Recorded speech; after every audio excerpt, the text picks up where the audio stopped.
kung ano itong bagong pasabog ni Senator Marcoleta, Rodante Marcoleta, na posibleng magsama-samang makukulong ang mga kongresistang pumirma sa impeachment case ni VP Sara. Ako, paano yan? Ang dami nilang makukulong. Kung maging totoo to, 215. Una si Sandro, panghuli si Martin Romualdez. Kasi ang Korte Suprema nanghingi na ng na oath na nung mga dokumento na nagpapatunay sa impeachment case ni VP Sara. Paano yan? Kung mapapatunayan ng Korte Suprema na minadali, na hindi, tawag dito, hindi parang hukus-pukus lang talaga lahat. Kasi doon sinabi sa Korte Suprema, ibigay ang timeline kung saan nakareceive ang mga kongresista ng kopya ng impeachment ni VP Sara. Ang tanong, parang one day lang yata nangyaring pirmahan. So ito, kabibigan, makinig tayo kay Rodante Marcoleta ng more information na kung posible kaya itong mangyari na makukulong itong mga kongresistang ito. Ang dami nilang makukulong. Naku po. Knowing Marcoleta, mga kabibig, di ba? May alam sa batas, ito na mangyayari. Makukulong silang lahat yan pag nangyayari. Yan ang babala ni Senador Rodante Marcoleta sa mga congressman na pumirma pabor sa impeachment ni VP Sara na ngayon ay ipinagpapaliwanag ng Korte Suprema. The article of impeachment transmitted to the Senate, ito na yung transmit. Oo. Whether each of the members of the House of Representatives had time to peruse the charges and evidence before affixing their consent. Ano ibig sabihin yun? Oh, may panahon ba yung perus, yung babasa niya yun. Makita niya yung mga ebidensya. Yun ang perus eh. Proseso yun eh. Babasahin niya tapos nakalagay doon sa ganitong ganyan. Article 1. Ito yung charge. Kasi pito yan eh. Titingnan niya ngayon, ano yung nakabackup na yun ang perusal eh. Yun pala, kabibig. Pero ginawa nila iyon, one day lang yata or ng oras lang yata, nakakuha na sila ng pirma. Remember, di ba si Congressman Gloria Macapagal Arroyo? Kasi sinabing may meeting daw, emergency meeting, ang House of Congress, pumunta si Macapagal Arroyo, ay biglang bumalik. Hindi pumunta sa hall para doon mag-meeting. Umalis agad si Gloria Macapagal Arroyo kasi alam niya na pirma-pirma na sa impeachment ni VP Sara. Yun pala ang dapat malaman ng Korte Suprema kung naka-receive ng kopya ang mga kongresista bago pumirma at binasa at tiningnan nila yung impeachment. Nako po. Paano niya nga gagawin? Wala nga siyang nakita, basta pinapirma lang. Pagkatapos siya kasi magsusubscribe, ito yung masakit. Ito yung pinakamabigat na mangyayari. Makukulong silang lahat yung pag nangyayari. Isipin mo, susumpakan gano'n. Hindi man maalam. Hindi sinabi mo na Nabasa ko personal mong nalalaman na totoo lahat ito base sa mga ebidensyang kalakip nito. Hindi mo nakita yung article, hindi mo nakita yung ebidensya. Pagkatapos susumpa ka, huwag mong bibiruin ang proseso ng korte. Nako po. Nakukulong naman. Kung halimbawa nasa harap ka nandiyan, dyan lang, hindi ka makakaway, kukulong ka niya. Kukulong. Ganun pala. Oo. Pwede sabihin kasi ang alam ko po, pinirmahan ko din yung project ko eh. Yung proyekto. Kaya nga, sabi ko, pinangako ko kaya nga yung mga kaibigan ko, alam mo na, medyo binibiro ko lang sila, pero birong natakot na. Oo. Sabi niya, bro, huwag mo naman akong bibiro. Hindi naman ikaw na binibiro ba kita? Natakot na.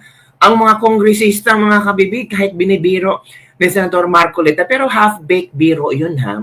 Kasi alam ni Senator Marcoleta kung ano ang batas. Paano naman yung ibang kongresista, lalo na yung mga representative na mga, ang tawag mga party list, kung pirma lang sila, hindi binasa yung articles of impeachment ni VP Sara kasi minamadali. Instant, agad nakakuha ng 215. Meron pang humahabol ng mga pumirma. Diba? Ayaw mo ba kung on national TV nakaupo ka ron, tinatanong kita. At alam nilang kaibigan kita. Ayaw bang makita naman yung pagkakataon na yun? Oo Sa nga buong buhay mo, Pribilehiyo yun, sir. Oo, isip-isipin ko nakaupo ka doon, impeachment court, tinatanong kita, Buong Pilipinas ang nanonood sa tinatanong kanya. ni Senator Dante, magkaibigan yung dalawang yan eh. Oo. Maring kukunan ka pa ng litrato. Oo. Sabi niya, pre, huwag muna akong ginagawa. Oo, Pwede ba tigilan na natin ito? Yung mga ganyan eh. Oo, Ha? oo. Kaya pala, Hindi, huwag mong palalampasin ka ako ang pagkakataon. Oo, Hindi oo. naman ang iniisip mo dyan yung sumikat ka, hindi yun. Oo. Yung pagkakataong maging bahagi ka Oo, ng isang ng proseso. monumental na Yes. proceeding na hindi araw-araw nangyayari Oo. sa kasaysayan ng bansa mo. Oo. Yung makatulong ka para sabihin mo yung totoo. Oo. Abay, pagka naman tinanong mo ko na dati sinabi ko wala naman akong nakitang pinabasa. Pag tinanong mo kung ganyan, sinabi ko nabasa ko. Kaya ang maganda ka ako. So, yung ibang kongresista, hindi talaga nagbabasa sa sa impeachment ni VP Sara.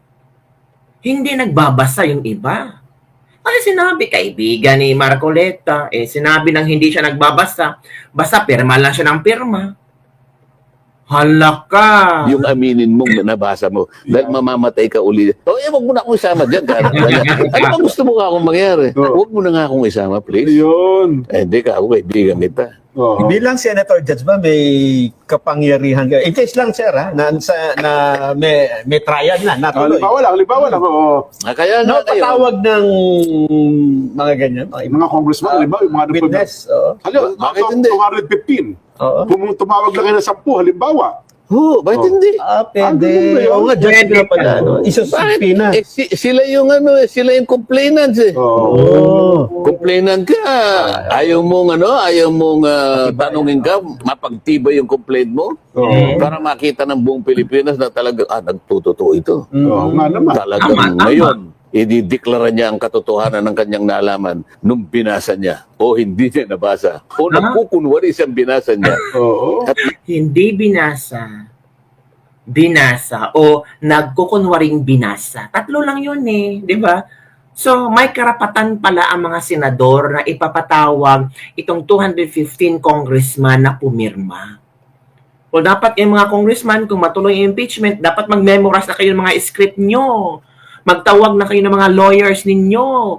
Magpa-briefing na kayo kung ano ang pwedeng isagot nyo. Well, Marcolita knows everything. Baka ma-shoot ka ni Marcolita. Sabihin, talaga, nabasa mo? Sabi mo nga one time, sa akin nag-usap tayo na hindi mo binasa, ngayon nabasa mo.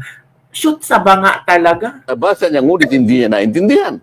Nako, Ha? mabigat. Nabasa niya ngunit Oo. ibang kanyang pagkakaintindi. Papagawa Mga naman. ganon. Totoo. Alalahanin po ninyo, ang gagawin pong proceeding na yan, kung matutuloy man o hindi, tatanggalin po ninyo ang pangalawang pinakamataas na Leader ng ating bansa. opisyal ng ating bansa. Yan po. Bakit po siya nalagay sa puder na pangalawang pinakamataas na opisyal ng Correct. ating bansa? Sapagkat siya'y binigyan ng mandato ng mamamayan. Importante po yun. Hindi basta-basta po nawawala yun eh. Kaya nga impeachment eh. Oo. Pagkatapos bibiruin mo yung proseso ng impeachment, sinabi mo, nabasa mo. Oo. Sinabi mo, nakita mo yung mga dokumentong kalakip dun sa mga articles of impeachment. Nako. At sumumpa ka pa Oh. na base sa personal mong kaalaman. Talagang binasa mo talaga. Oh. Hindi mo pala nakita. Ang sinabi ko sa niya sa amin approve po ang budget ko pampagawa ng ospital Agoy. sa distrito ko. Kaya pinirmahan ko po kagad. Yun. Gagawin na po yung ospital. Pagka hindi mo niya pinirma niya, hindi mo gagawa yung ospital mo sa distrito mo. Napakaganda na sabot niya, di ba? Di patay yung article. Palagay ko, Magkukulong kayong lahat. baka dahil dyan, wala nang gustong ituloy itong impeachment. Pwede naman akong Mabigat yung utos na. Pag nalaman, halimbawa, 10 yung 10 10 ipapatawag niyo. ano naman ang masama kung magbubako. Opo. Hindi, wag na ako. Siguro yung iba na lang. Mr. President, I move na ipakulong po na. May magagawa ka. Sinungalingan eh. Oo nga, no. Dito makikita kung paano nila sasagutin. Alam ko dito pa lang magkakaproblema na yan. Alam ni Marcoleta lahat ng galaw sa Kongreso. So, Naku, sino kaya mag-move no na ipagkulong ang mga kongresista? Nang paano yan? Ito pa lang. Kung paano sila magsasubmit, ang una lang gagawin, gagawa ng motion, we are asking for additional period within which to reply to your notice, Your Honor. Delaying. So, pagkatapos na naman, Suprema. humingi ng another 15 days. Opo. Nung maglalaps na yung another 15 days, magmo-motion na naman. Oo. Considering, sabi niya, the voluminous documents that we need to transmit Kailangan to the good office, to your to the court. Your Honor, sabi niya, we are constrained to ask for the last time Opo. a period of 1 year Nako. within which to reply. Yan naman sinasabi ko Kasi sa'yo. nga naman, 250 nga naman yan. Napakadaming dokumento. Mga kababayan, hindi po kami nagbibiro sa sinasabi. Maaaring mangyari po ito. Depende po sa kanilang paraan at sa kanilang sure na sagutin po itong notice ng Korte Suprema. Yon pala, kabibig. Yon, may paglilinaw na si Rodante Marcoleta. Aray ko po, totoo bang makukulong silang lahat? Wow, kulong is the key. Posible, mga kabibig. Marco, ikulong na yan. No? Yes, makukulong silang lahat na pumirma dahil hindi nila maintindihan ang kailang pinirmahan dahil sa 150 million na pabuya ni Tambaluslos. Totoo, ang tanong, mangyayari ba? Posibleng mangyayari yan. Posible talaga. Lalo na ngayon na dinidiscuss ni Marcoleta ang posibleng mangyayari. Kung ako yung, yung kongresista, talagang kinakabahan ako ngayon. Di ba, mga kabibig? So, yun lang mga kabibig ang ating latest lebak-lebak for today. Maghintay tayo kung sinong makukulong or merong bang makukulong. Ang malaking tanong, matutuloy ba ang impeachment trial ni VP Sara? Kasi kung matutuloy yan, nako, ang daming makukulong. Ilan mo kabibig, don't forget to like, subscribe, and share this video. Bye everyone! See you next time!